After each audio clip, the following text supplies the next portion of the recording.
6 straight playoff games versus the Raptors, and LeBron has been on fire, carrying the load for most of the first round. Game 1 of their second series begins tonight in Toronto. Stephen A., what do you expect from LeBron? Not much. Not in Game 1. He's a physical specimen, likes that which we haven't seen in quite some time. We all know that. But, talking about him being fatigued, knowing that Toronto doesn't have that ailment because they finished their series against the Wizards 2 days earlier, I think it's one of those situations where they're more rested and they've built this team to be able to throw just a bevy of bodies in his direction. And that's what I expect them to do tonight. You're going to need somebody else to step up. Now, that's not to say he's going to have a bad game.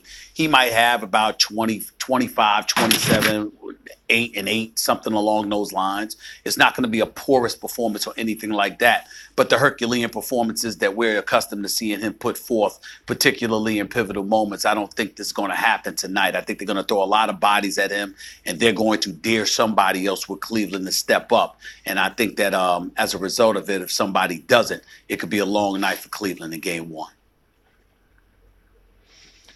As tired as LeBron looked after the last series, after Game 7, he even said it. He was spent.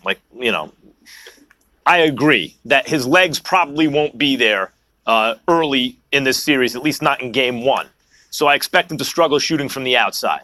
But I also think that dovetails with what LeBron sometimes does when he is kind of analyzing how to beat a team. It's not just watching tape. Watching video. He's got to find out for himself what his guys got against the given team.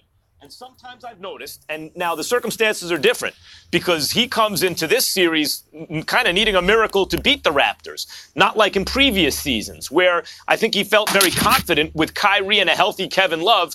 Let me find out what I need to do against this Raptors team. And sometimes I felt like he'd sacrifice a game or two early in the playoffs to figure it out. Sometimes even to get certain guys going so he could take them with him into the next round.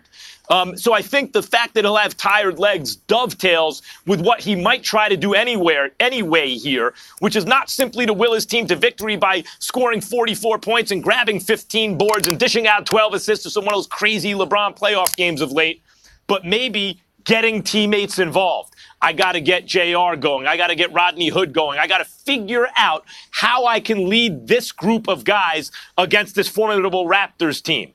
And so I agree, not going to be a big statistical night for LeBron, partly because of tired legs, but I think it dovetails with what he sometimes does early in playoff series.